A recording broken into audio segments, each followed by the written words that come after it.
संकट के दौरान भी दूसरे देशों के साथ कारोबार पर कोई फर्क नहीं पड़ेगा। विश्व व्यापार में छोटे और मझोले कारोबारियों की हिस्सेदारी बढ़ेगी। G20 की जयपुर में हुई बैठक के दौरान सदस्य देशों के बीच इस बात पर खास सहमति बन गई है। Speaks about our theme, one earth, one family, one future, and brings about the general consensus that was drawn up on trade for growth and prosperity, our collective commitment to WTO reform, the efforts to strengthen trade through resilient global value chains, and what we need to do to build future-ready global supply chains and make them shock-proof in the future. और G20 बैठक से क्या कुछ खास निकल कर आए, जानने के लिए सीधे चलते लक्ष्मण रॉय के पास जो हमारे साथ जयपुर से जुड़ रहे हैं। तो लक्ष्मण, बताइए इस बैठक से क्या क्या अहम बातें सामने निकल कर आई हैं? इस बैठक के दौरान जिन जिन मुद्दों पर आम सहमति बनी या फिर फैसला लिया गया, उनमें सबसे महत्वपूर्ण मुद्दा था ग्लोबल सप्लाई चेन को दुरुस्त किया जाना। यानी किसी भी महामारी में एक देश से दूसरे देश में सामानों की आवाजाही पर कोई उल्टा ना असर पड़े, इस बात की पुख्ता इंतजाम किया जाना। दरअसल कोविड से सबक सीखते हुए फैसला लिया गया है, क्योंकि कोविड के दौरान आपको याद होगा कि एक देश से दूसरे देशों में सामानों की आवाजाही इस कदर रुक गई थी कि चारों तरफ हाहाकार मच गया था। अब ऐसे हालात में इस तरह के हाहाकार ना मचे, इसके इंतजाम किए जाएं, इस बात पर आम सहमति बनी। दूसरा जो महत्वपूर्ण प्रस्ताव था जिस पर आम सहमति बनी है, चूंकि बैठक जयपुर में हो रही थी, तो उस प्रस्ताव को जयपुर कॉल फॉर एक्शन का नाम दिया गया है।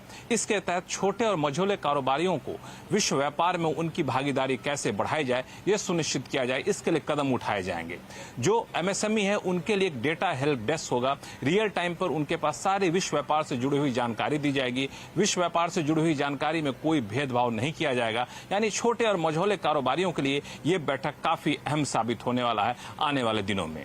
तीसरा जो महत्वपूर्ण फैसला या फिर आम सहमति बनी, वो था आपको अंतर्राष्ट्रीय कारोबारों में डिजिटाइजेशन को बढ़ावा दिया जाना। यानी जब भी कोई आप सामान एक्सपोर्ट करते हैं, इंपोर्ट करते हैं, तो कागजी कार्रवाई वहां पर बहुत ज्यादा ना हो, सब कुछ डिजिटल हो। इसका कैसे इंतजाम किया, सुनिश्चित किया जाए, इस पर G20 के देशों के बीच में एक आम सहमति बनी है। यानी आने वाले दिनों में इस तरफ आप एक्शन होता हुआ देख सकते हैं। इन सब के अलावा विश्व व्यापार संगठन यानी WTO रिफॉर्म को लेकर भी काफी लंबी चर्चा हुई और सभी इस बात पर एकमत थे कि WTO में रिफॉर्म किया जाए ताकि सभी देशों को बराबर का हक वहां पर मिल सके। तो इस लिहाज से कहें तो G20 के ट्रेड और इन्वेस्टमेंट पर हुई बैठक जो है जयपुर में काफी सफल मानी जा रही है। हाँ, एक बात और जरूर रही कि रूस यूक्रेन युद्ध की वजह से जो उपजे हालात थे उससे कैसे निपटा जाए, इस पर एक आम सहमति नहीं बनी।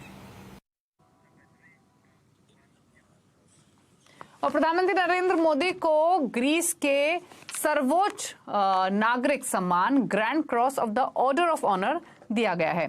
एक दिन के दौरे पर एथेंस पहुंचे प्रधानमंत्री मोदी को ग्रीस की राष्ट्रपति कतरीना सकेलारोपोलो ने ये अवार्ड दिया। पीएम मोदी का एथेंस में जोरदार स्वागत हुआ। प्रधानमंत्री ने एथेंस में सैनिकों के शहीद स्थल पर जाकर श्रद्धांजलि दी। दोनों देशों के बीच आपसी रिश्तों को लेकर प्रधानमंत्री मोदी और ग्रीस के प्रधानमंत्री मित्सोताकिस के बीच बातचीत हुई। कृषि में सहयोग के लिए दोनों देशों के बीच एक समझौते पर हस्ताक्षर भी किए गए।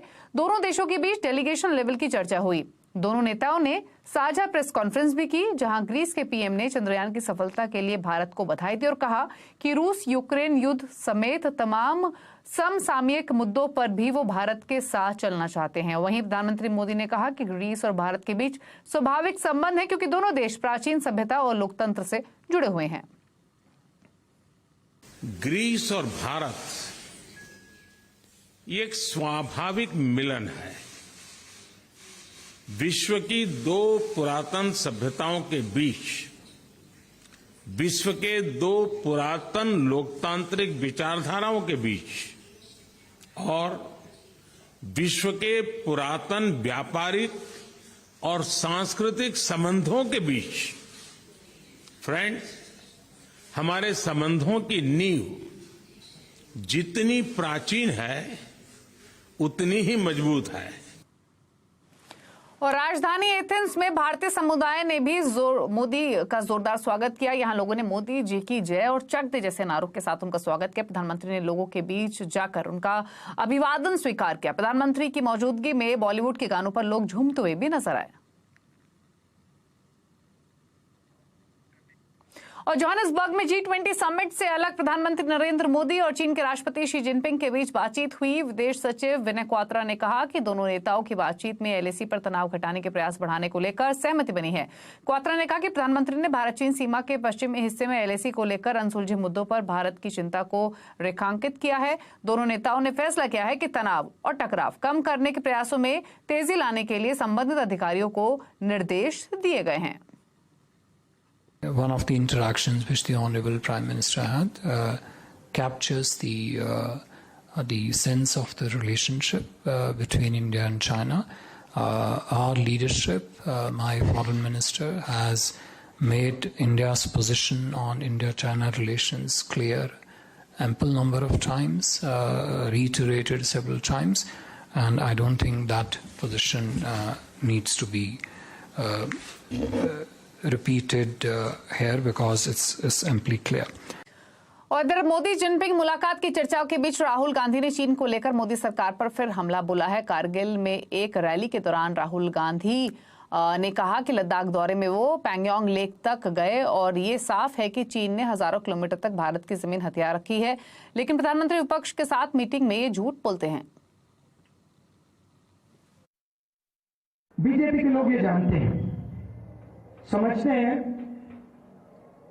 कि अगर आपको रिप्रेजेंटेशन दिया जाए तो फिर वो आपसे आपकी जमीन नहीं छीन पाएगी। मामला जमीन का है और बीजेपी के लोग जो आपकी जमीन है आपसे लेना चाहते हैं।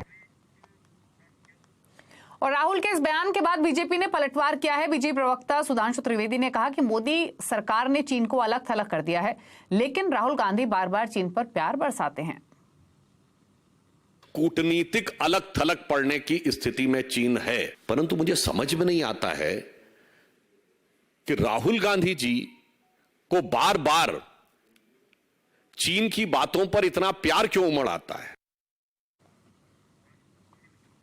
और अब बात करते हैं मार्केट अपडेट की। फेड चेयरमैन की स्पीच से पहले बाजार में दबाव रहा। इसी दबाव के साथ बाजार गिरावट पर बंद हुआ। सेंसेक्स 366 अंक गिरकर 64,887 पर क्लोज हुआ। निफ्टी 121 अंक गिरकर 19,266 पर। आज सबसे ज्यादा गिरावट रही रियल्टी, मेटल और फार्मा स्टॉक्स में। FMCG, पब्लिक सेक्टर स्टॉक्स और इंफ्रा स्टॉक्स में भी दबाव देखने को मिला।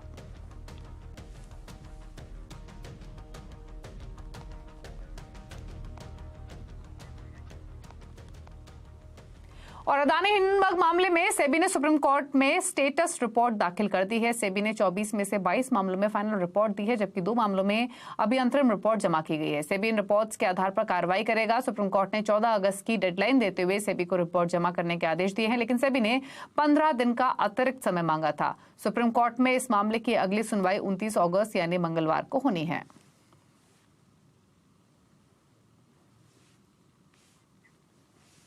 और बाजार में क्यों मची है मिड कैप शेयरों की धूम, आज आवाज अड्डा में इसी पर करेंगे बड़ी चर्चा शाम 7:57 पर।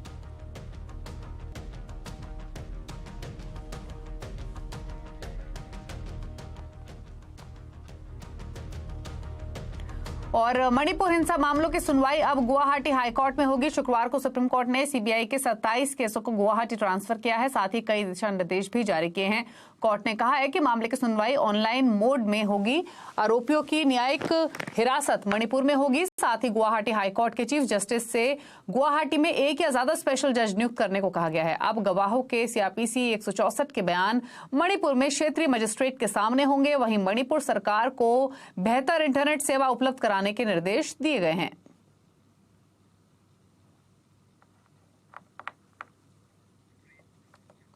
और इंडिया गठबंधन की मुंबई में होने वाली बैठक से पहले एनसीपी चीफ शरद पवार का बड़ा बयान सामने आया है। उन्होंने आज बारामती में कहा कि अजीत पवार उनकी पार्टी के नेता हैं। हमारी पार्टी में कोई छूट नहीं हुई है। पार्टी तो जब टूटती है तब बड़ा ग्रुप राष्ट्रीय स्तर पर अलग होता है। पवार के इस बयान के बाद से राजनीतिक हलचल मची हुई है। वहीं एक दिन पहले लोकसभा सांसद सुप्रिया सुले ने भी कहा था कि अजित पवार एनसीपी के सीनियर लीडर और विधायक है। यह बयान ऐसे समय में सामने आया है जब विपक्षी गठबंधन इंडिया की तीसरी बैठक 31 अगस्त और 1 सितंबर को मुंबई में होने वाली है।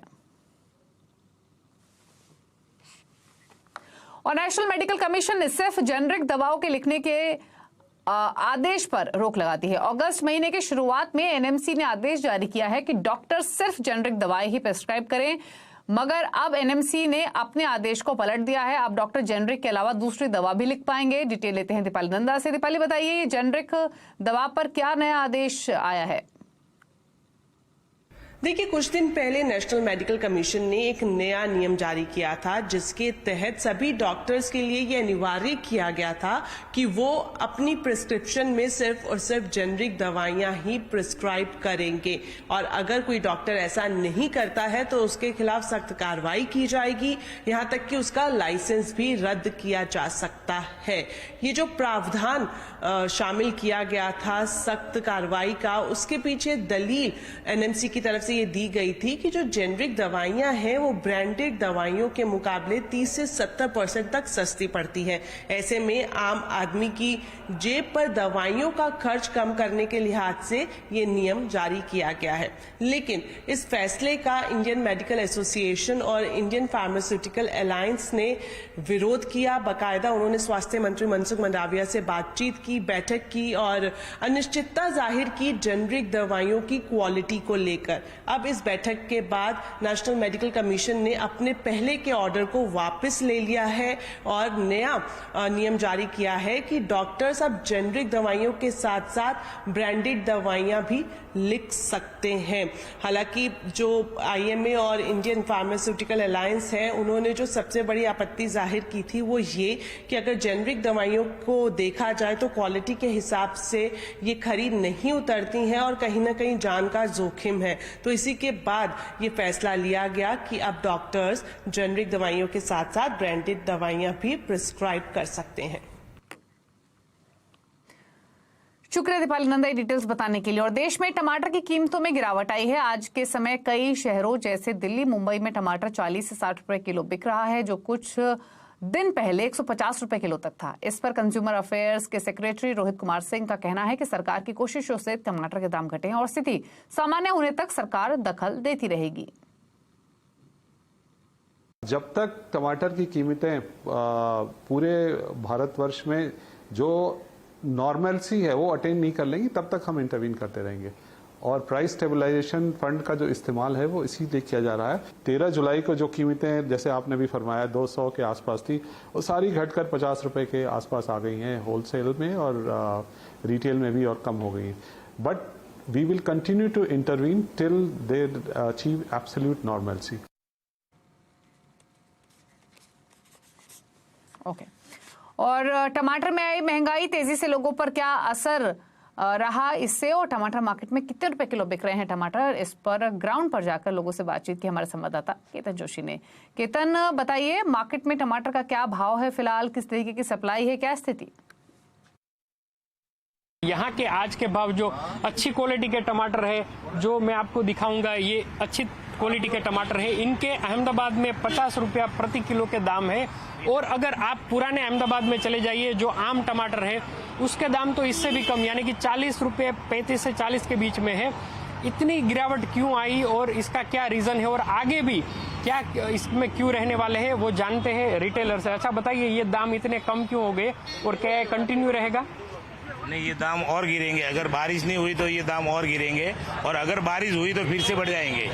बारिश नहीं होने के कारण माल का आवक बढ़ गए तो उसमें भाव कम हो गए हैं, और अगर बारिश हुई तो फिर दाम बढ़ सकते हैं। अगर बारिश नहीं हुई तो रुक रुक के बारिश हुई तो भी दाम घटेंगे। अब 99% दाम नहीं बढ़ेंगे। तो गुजरात में अभी कौन से टमाटर, कौन से स्टेट से आ रहे हैं कि गुजरात ही इसकी सप्लाई करते हैं? बेंगलोर से आ रहे हैं, बेंगलोर से। और कितनी सप्लाई है? रोज के लॉट टमाटर आते हैं यहाँ, कम से कम आज की डेट में देखो तो 15-20 ट्रक आ रहे हैं रोज पर डे।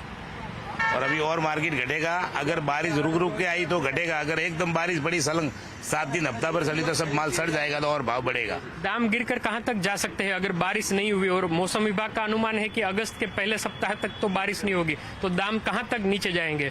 30 रुपए तक आ जाएगा, 30-25 रुपए तक आ जाएगा टमाटर के भाव।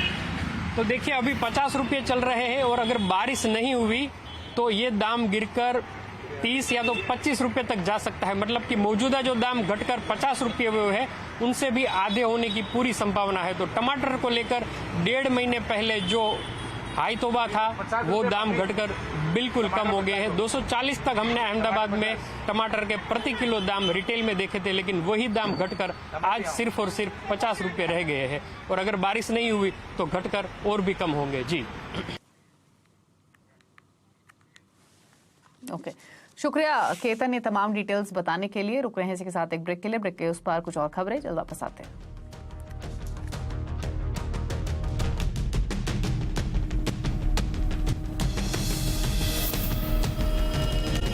और नीरज चोपड़ा लगातार नए कीर्तिमान बनाते जा रहा है। वो वर्ल्ड एथलेटिक्स चैंपियनशिप में इतिहास रचने से बस एक कदम दूर है। आज वो वर्ल्ड एथलेटिक्स चैंपियनशिप के फाइनल में पहुंच गया है और नीरज ने पहली ही कोशिश में 88.77 मीटर की दूरी तक भाला फेंक डाला है। रविवार को अब इसका फाइनल होगा। वर्ल्ड एथलेटिक्स चैंपियनशिप हंगरी के बुडापेस्ट में हो रहा है और इस कारनामे के साथ ही पेरिस ओलंपिक के लिए भी नीरज चोपड़ा ने अपना टिकट पक्का कर लिया है।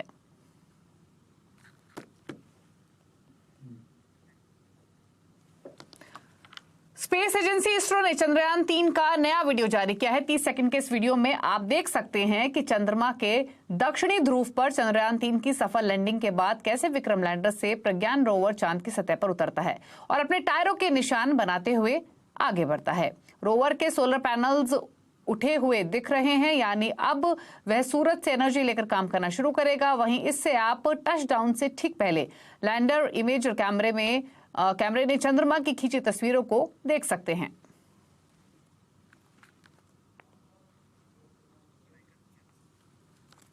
और हाल ही के एक रिपोर्ट के मुताबिक जॉब्स छोड़ चुकी महिलाएं अब तेजी से नौकरी में वापस आ रही हैं। क्या कहता है ये ट्रेंड? आज कंज्यूमर अड्डा में इसी पर होगी बड़ी चर्चा शाम 5:57 पर।